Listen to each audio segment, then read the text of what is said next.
How you doing, YouTube? Matt with Massive Beer Reviews. Back with yet another review. Barrel-aged beers. A whole bunch of weird barrel-aged beers. Collabed barrel-aged beers. Not really collabed barrel-aged beers, we'll get to that in a second. But a whole bunch of barrel-aged beers from two different breweries. Russian Duck Brewing and Newburgh Brewing. It is their big kind of Frankenstein-y beer in the form of Greetings from Duckburgh. How about that? I got it right. Anyway, a couple things about this beer. First off, George.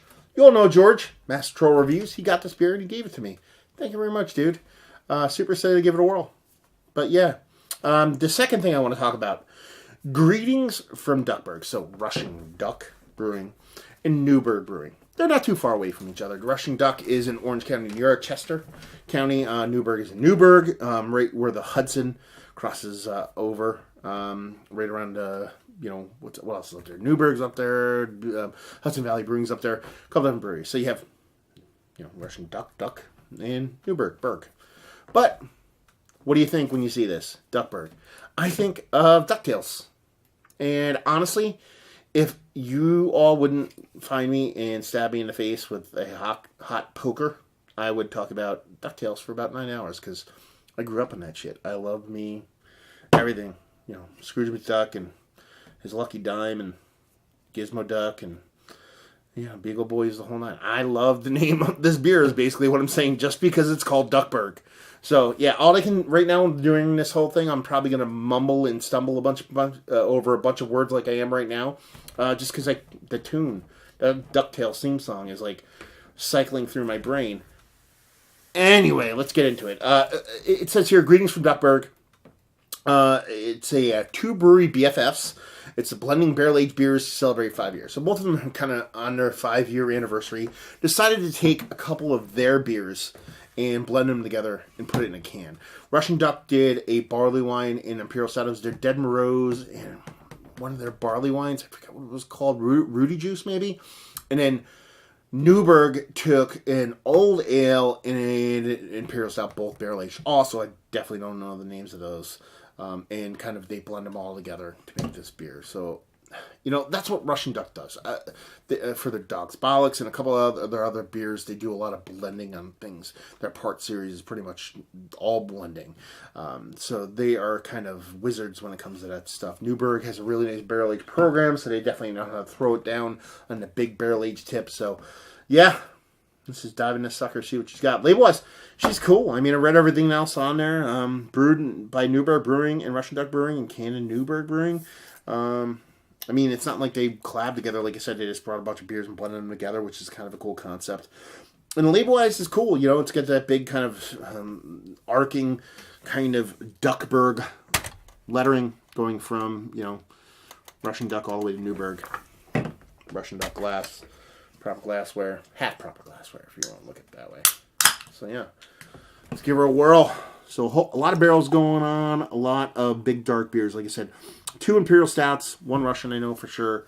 Old ale, barley wine. Walking to a bar. It sounds like a beginning of a joke. Pinky Finger, not the creamiest head in the history of mankind. Kind of rocky stuff. I don't think it's going to stick around all that long. Just south of where I like my coffee to be. Just north of malted malt ball in color. And, she'd be dark. She's a dark beer.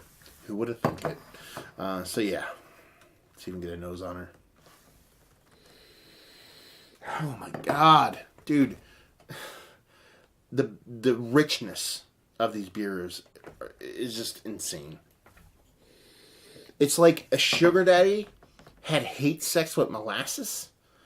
And then kind of barfed up a kind of confectionery baby of deliciousness.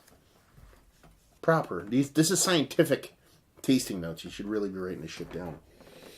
Yeah, and there's this smoky, kind of savory kind of thing going on in there. A little bit of subtly sunny saucy, but honestly, it works for me. I say that as a positive, not even close to being a negative. It's like this rich kind of savoriness to it. Man, that's gigantic. It's huge. It's unrelenting. In the most, I don't know what kind of way possible. It smells like it's dense. It smells like if I poured it out, it would tumble like plasma out of the glass as opposed to being a liquid. Let's put it that way. But it smells like a big, huge, just charry, thick, dense, molasses-based, big, gigantic, adjectived beer. Let's put it that way. Yeah, I just gotta dive into it. It smells like, to me, like a really well kept bottle of like Triple Buck, of Sam Adams Triple Buck. Almost like Triple Buck was only like 5 years in, as opposed to being like 20 years old. Yeah, that's what it's coming off to me as. So, cheers.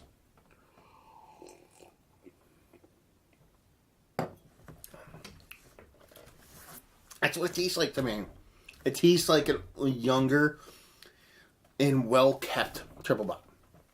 For those that don't know, you can go back and search my archives. I've drank a couple different ones over the years with various friends. Sam Adams Triple Buck was the precursor to Utopia. So it was their kind of first stab at a higher ABV beer. You're like, what do you mean, Sam Adams? Not Sam Adams. Utopia Sam Adams.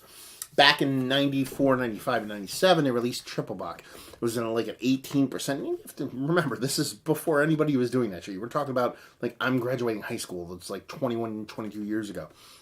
Longer than that. Jesus Christ. Anyway, they were experimenting with these gigantic Triple Bucks. And they were absolutely fun. The problem is there was a little bit too much kind of pomp to the beers, and they did this kind of weird cork thing, and they did this kind of foil wrap thing, and the beers didn't really keep all that well. They tend to oxidize. The corks were bad quality. They ended up drying out. This weird topper they had on it. I wish I had one to show you guys. It just didn't lend itself for the long haul of aging when it should have, because it was like one of the best candidates in the history of mankind for aging. And over the years, they've kind of gone in multiple different directions. I've been lucky enough to open several in my life, probably about 30 of them over the past 20 years. And right now I could take 5, of them, and each one would be markedly different. They tend to just kind of skew in this kind of soy sauce kind of way. That ends up being, sometimes I've actually used them as marinades and steaks because they've gone that far into kind of savory land. But when you get one that is, just by sheer luck, has aged perfectly, it's kind of like this. Not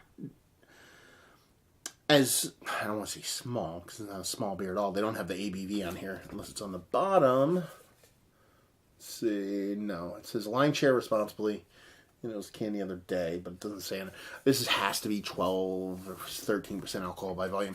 It's a little bit smaller of a beer, but it has that kind of savory component to it. Nice mouthfeel, nice carbonation, especially for all the bits and pieces that are going on there. There's rich dark chocolate in there. There's kind of like, there's molasses in there. There's like rich, dense, kind of almost maple syrup vibes in there. There's all kinds of different cakes and candy, marzipan, and fucking this and that and the other thing going on there. There's just rich, deep, rich, kind of adulty, kind of burnt caramelized kind of sugariness going on there. But the beer is still there. There's booze, there's bourbon, there's whiskey. There tastes like a couple of different kinds of, like, whether it be bourbon, whiskey, and a couple different things going on there. But while the beer is hot, the beer is big, it doesn't come off like super over the top. Yeah. What is it? Is it a barrel-aged stout? Is it a barrel-aged old ale? Kind of somewhere in between. It reminds me a lot of like what the brewery does. Your Chocolate Rains, your Black Tuesdays. That's kind of where this beer, vibe-wise, sets up. Somewhere in between your Triple Buck and your Black Tuesday. It's in that same vein, and I think it's that level of beer too, to be perfectly honest with you. To me, Newburgh's barrel age program, I've had limited exposure to it. They're not too far away from me, but I've had some stuff, and I've really enjoyed some of the stuff they've produced. Russian Duck, on the other hand, I have had a lot of their barrel aged beers, and I think they are one of the better barrel aged beer brewers and blenders, not just in this area, but in the country. And I think they don't get their just due when it comes to that. And this beer just shows even more that they just know what the fuck they're doing when it comes to blending and barreling beers. and actually produce this and then kind of sell it in cans that just defies all logic is beautiful. And something I think a lot of other breweries should do. But yeah, absolutely delicious, delectable. Where I want my huge, over the top, fucking hair on fire, roller coaster, speed metal, fucking huge, gigantic coma stouts. This is where I wanted to land. And I would drink this next to, like I said, your big, huge Black Tuesdays of the world and those kind of other beers. I think it is just as good and deserves as much praise. Let's talk about it. Is it one of the better barrel-aged beers I've had as of late? Yes. I love it. It's delicious. Let's drink more. Value and availability. They still have beer. They still have some. I went on their actual Instagram, Russian Ducks, just to see kind of like which beers they threw in there, just to do a little research. God forbid. I actually do some from time to time before I film this, and they said, they had about 20 cases left. Not just that Russian Duck. Who knows what Newburgh has? So, shelf turned it up. The brewery. Let's see. Value, sorry. $7 a can. 28 bucks, excuse me, a 4-pack. I have no problem with that. This kind of beer and that, yeah, give it to me all day. And just leave you with, if you like what we like this. If you like big, huge barrel-aged beers, if you like the Black Tuesdays of the world, if you like a well-kept triple bock, if you like a bit of savoriness with your beer, if you like a whole lot of moving parts and a whole lot of chaos, but in a really nice, tight, rounded, delicious kind of rich, delectable kind of package. And if you like beer, again, I know I've said that a couple times with reviews, but if you like beer, you'll like this. It might be a little bit too much for people, and I get that, but yeah, if you like barrel-aged beers, this is kind of up there. So do yourself a favor, track some down, because it does not suck. So there you go, another review of the books. Hopefully you guys enjoyed it. If you didn't, anywhere in between, words and stuff down there. Facebook, Twitter, Instagram, Untapped, Massive Beers, all 4 of those places if you want to check this dude out somewhere else. And hopefully you guys enjoyed the review. Hopefully enjoying a nice, big, huge beer right now. Hopefully you're watching some DuckTales right now. And hopefully see you next time. Cheers.